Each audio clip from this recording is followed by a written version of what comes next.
دخترم من دیگه باید برم. منو ول نکن بابا. دخترم اینطوری نگو.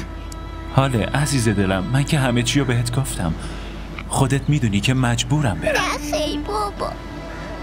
حاله عزیزم، مطمئنم اینجا همه خیلی دوستت دارن.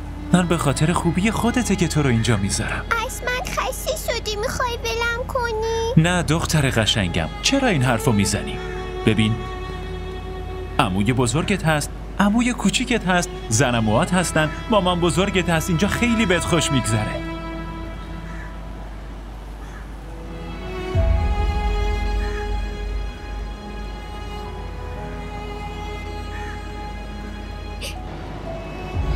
عزیزم لطفاً بابا رو درک کن لطفاً. خب داداش حرفاتون زیاد شد، پروازت هم دیر میشه، میدونی که چقدر ترافیکه. دخترم برو دیگه باید برم. بذار بابات بره. آفرین دخترم. دوست دارم عزیزم. نه بابا لطفاً. برو.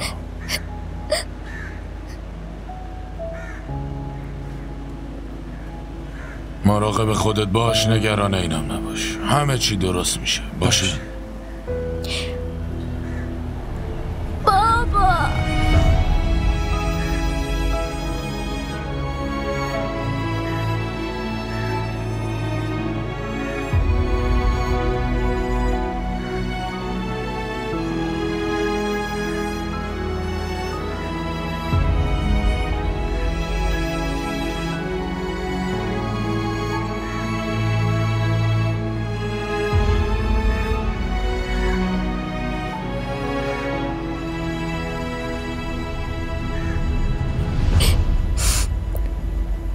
دیگه بریم، وقتی اومدن بچه‌ها از مدرسه است باید ناهار درست حالا کنیم. ناهار رو ول کنید، کی میخواد درست کنه؟ از بیرون یه چیزی سفارش میدیم دور هم میخوره. آره. خب دیگه بریم. بفرما.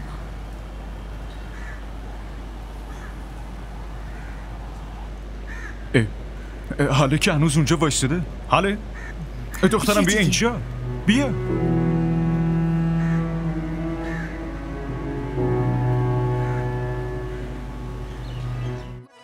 همراه ما باشید و فراموش نکنید که سابسکرایب کنید تا بهترین سریال ها را با دوبله فارسی از تلویزیون دیدی تیوی تماشا کنید.